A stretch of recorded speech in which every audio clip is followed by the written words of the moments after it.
back to Inside the NCAA. I'm Matthew Knope. This is Andrea and Genesis. As always, we have our guests Torie Frederick and Luke Almendarez. We are talking about all sorts of things, being a student athlete inside the NCAA and that impact on an athlete's mental health, how they go day to day, what surprises them, how do they decide to be an athlete, all sorts of stuff. So without further ado, I feel like we should just start our first episode talking about your process as a high school athlete and why you decided to keep playing in college. Torie, you can go first. So I started out playing volleyball in 6th grade, and I just love the team atmosphere. Before I did track, and it was a team, but it was very individual because you're the only one that's running your events. You depend on how well you do or how bad you do. But in volleyball, it takes all 6 people on the court, and so I loved how you had to work together to achieve a common goal. I started playing 12s all the way up to 18s, and I played for Houston Juniors, which is a really well-known club in Houston, and we have really good recruiting. And my last 2 schools that I was deciding between was Clemson and UT. Yeah, but I was I'm a twin, and I was no, I want to get away. I'm tired of everyone knowing me as Taylor and Torie. I want to be known as my individual person. So I was I'm going to go far as I can. Yeah. And so I originally had plans to visit Clemson, then after that come back and visit UT, but I just fell in love with Clemson. So I was I'm committing here, and I did. And so, yeah, that's how it started. But then I got homesick, and I was no, I miss my family. So then after my freshman year, I transferred back to University of Houston, and I played my last 3 years here. Awesome. I'm glad you did. Yeah, me too. Luke, tell me about yourself. So diving into my side of the story, I've grown up in the baseball world my whole life. My dad's the president of the Round Rock Express, which is the AAA team for the Texas Rangers as well as the Astros. It always fluctuates. My brother played baseball all throughout college, so anytime you see the Almendarez last name, it's always associated with baseball. So I grew up playing all sorts of sports, just like a normal kid, basketball, football, but baseball was really since my family played it, I was going to follow in their footsteps. It wasn't until I was about a freshman that I really realized man, I'm actually kind of pretty good at baseball, and so I kind of want to see where this goes. Yeah. And it wasn't until my sophomore year when I started getting recognition into the game. And then when I found out that you can actually get scholarships to go and play and kind of get schooling done, I was oh man, this is best of both worlds. So my dad actually played at U of H, so I kind of want to follow in his footsteps as well. And so I got that offer as a sophomore in high school, and I was that was my number one. Of course, I had multiple other schools in my list of where I wanted to go, but to have a scholarship and go play where my dad played and kind of continue on that legacy, U of H was perfect for me. Yeah. So right off the get-go, when you guys do commit, what type of switch turns on, in terms of pressure? What new narrative do you have in your head of oh, I gotta get this together, I gotta change something? How does that work mentality wise? For me, it was very okay, because in high school, for volleyball, you really don't get recruited.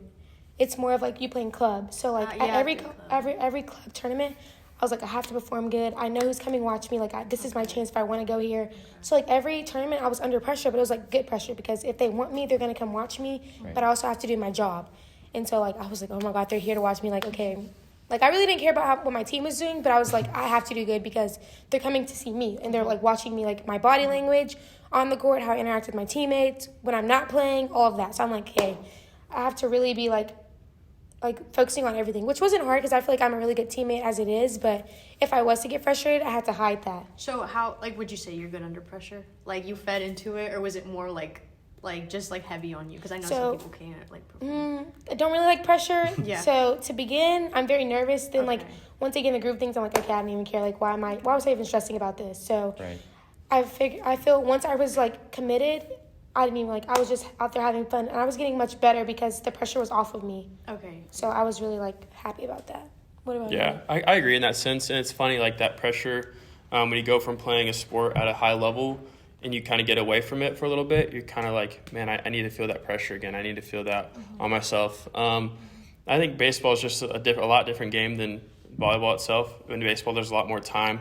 You kind of get there and you're thinking about your last at bat, rather than volleyball where it's next play. Yeah, next play. Whereas if you do bad in baseball, you strike out, you got to go to the field and you have to think about, man, I just messed up in my last at bat. So those pressures are definitely added on. Yeah. So So talking about the transition between high school to college, how do you think that has affected both y'all school-wise, being a student athlete in general? I would say, honestly, coming in my freshman year, it's a lot different than being a senior. You're kind of the big fish on campus. And then you get here freshman year and you go back down to the bottom level as far as like that aspect. But as far as like school, time management is a big thing. You have to get acclimated to, of course, classes and a new whole different schedule that you're not used to in high school. But, given a couple weeks to months, and it differentiates with every person, you kind of get into that groove and you kind of start understanding that it's a job that you're doing. Mm-hmm. It comes down to it's a job. You're playing a game, but school's also attached. That was for me. Yeah, right. Time management is the biggest thing. So freshman year, I started off with a planner, but then I was like, I'm not even opening this. Like, why am I gonna act like I know what I'm doing? I'm so the I same did way. on You the don't open it the MacBook, whole school year. the sticky notes, and that like really helped me like stay on track. Just time management, because like being an athlete, like for example, here at U of H from 12 to 4 is like a practice block. So you can't have classes in between then. So like you have to schedule like when you're gonna do your homework in the morning or like after school, like, or do you want to go like have fun, like just time management all the way around. And so I was like, that was kind of hard for me to do at first because I'm very social. I love to like talk to people and stuff. But I was like, I have to get my schoolwork done too. So it's a lot more of setting your own schedule basically, and kind of you have these resources to work with, this time to work with, do with it what you want. It's on you to be productive basically. Right. And if you don't, we have academic athletic counselors and they'll schedule like tutoring for you. So then you don't get to decide. Like you have to go. Like I know we had Angel and Laura, right? Yeah, Lori. Yeah, she did the same thing for them. And like you have to be up there. So like. So in a way, do you feel as though it's like, I don't want to say taking away from your life, like what it can potentially be, or do you feel as though like this is what you're meant to do? I feel like this is what I'm meant to do. And like I had been doing it since I was 12. So it's like I wanted to do it basically. So it's like a job that I was willing to accept in a way. Yeah, 100%. Like you surround yourself with where you want to be, and U of H does a good job, and you're given all the resources to go and be the best academically as well as within your specific sport. It's just you applying yourself and realizing you have all these resources. Like it comes down to you kind of having to be a big boy and girl and like applying that and creating that schedule. And then you can agree, you kind of get in a routine and you're like, okay, this is my new norm. This is my life now. Yeah. And I feel like I'm good at routines. Like once I have a routine, I'm like, okay, this is what I have to do today. Tomorrow, this is what I'm doing. And then also, like, in the ACE, they bring, like, tutors. So, like, say you're struggling in a class, they'll bring someone up there for you. Literally, all you have to do is go in there, and, like, they'll help you. Because they've taken the class and, like, have gotten an 80 or better on it. Yeah. So, like, it's, like, extra help, like, literally at your fingertips. So, it's just, like, are you willing to right. Yeah. Are you going to like, apply yourself? honestly, if you don't do well, it's on you. Because they have all the resources for you there. So. Yeah. That's awesome. So, similar question, just what has surprised you most coming into college? Like you're a high school athlete, yeah, that's one thing, but now you're an athlete at the college level and you're taking college level classes. So you're playing the sport on the highest stage you ever have, and you're taking the most challenging classes you ever have.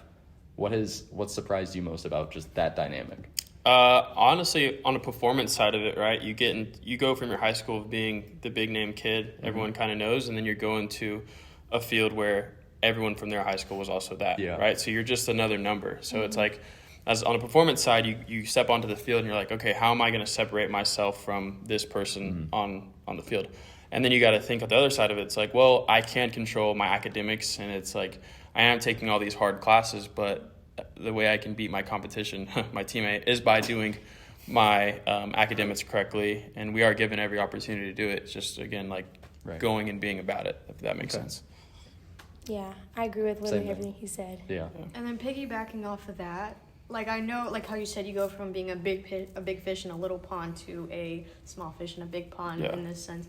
There's new fears that develop, I'm sure, like obviously along with the excitement, but there's a different sense of like, you have different fears in high school than you do in college. So what are those fears for you guys as a student athlete? So I would say, like, coming in as a freshman, like, you always want to play. You always want to start, which I thankfully I had the privilege of doing that, but it wasn't handed to me. So it's, like, out working, knowing what they already have, and being like, okay, what can I do that's going to make me better than her so I can get on the court and play my all 4 years. That's literally how it is. And so finding friends who are, like, not just happy to be there, like, on the team, but, like, actually are wanting to play and contribute to the team. So, like, I have roommates, but, like, on the court, I was not really with my roommates because they were just happy to be there. So I was like, okay, she want to work hard, I'm going to be with her, and like we're going to push each other on every level possible. Okay. So like a friendly competition, not really like a to just improve on both right. ends, right? Uh-huh. Yeah. I would say, I mean, it's like it's a roller coaster. I think a lot of people think that since you're at the Division I level, everything's great. Mm-hmm. Yeah. I mean, it is. You're given a lot of cool things you get to experience and travel all these places. But you can't take that for granted because, you know, the game, I think both games you can relate to, it's very up and down. Mm-hmm. Like, you're not just going to stay on this high consistency.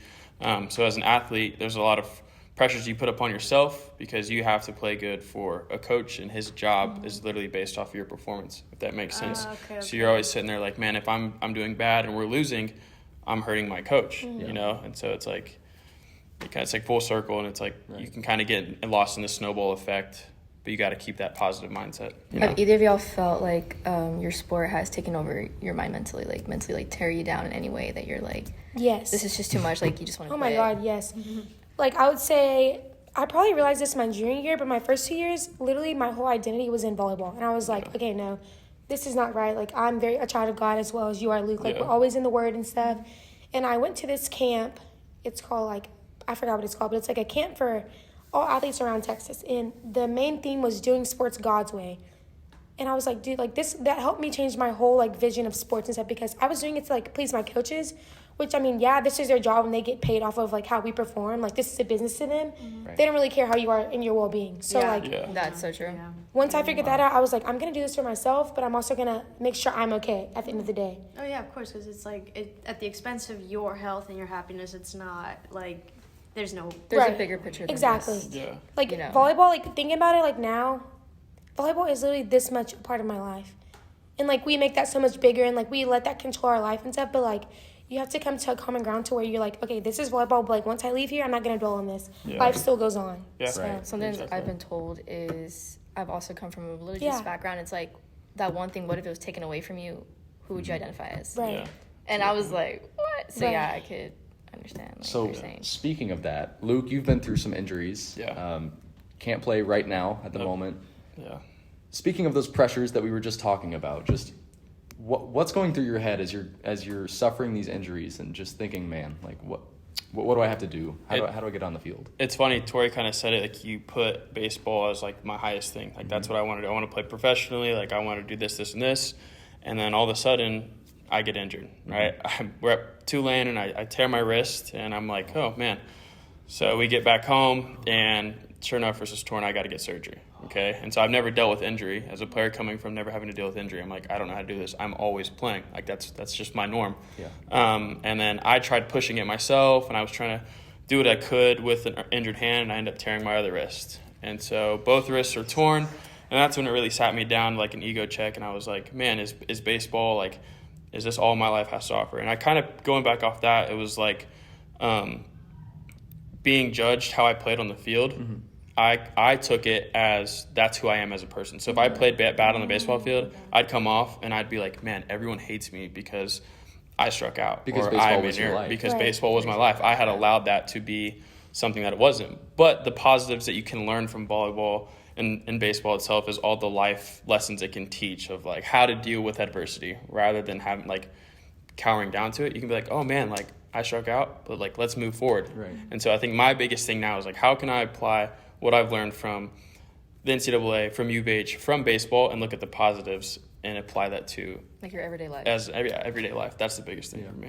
So, piggybacking off the adversity thing, you can agree that the majority of coaches in the university level are men. So, how do you think having a woman be in charge, for example, like how would that benefit the volleyball team per se?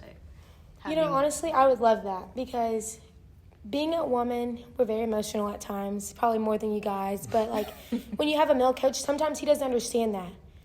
And so, like, you know, we all have our little periods and stuff. Like, he's like, I don't care. You, like, get through it. And, like, sometimes you just need a little extra support to go through stuff like that. So, whereas men don't see that. They don't even have that side most of the time. So, like, if I had a woman, she'd be able to understand me on a more personal level. I'm not saying that male coaches don't. But, like, if it was a woman, she'd be like, I went through this before. I've been in your shoes. How do I know he's been in my shoes? Yeah, it's Yeah. about relatability. Right. Like, he hasn't played college volleyball, like women's college volleyball. Right. So, like, how can you attest to everything that we're actually going through? Okay.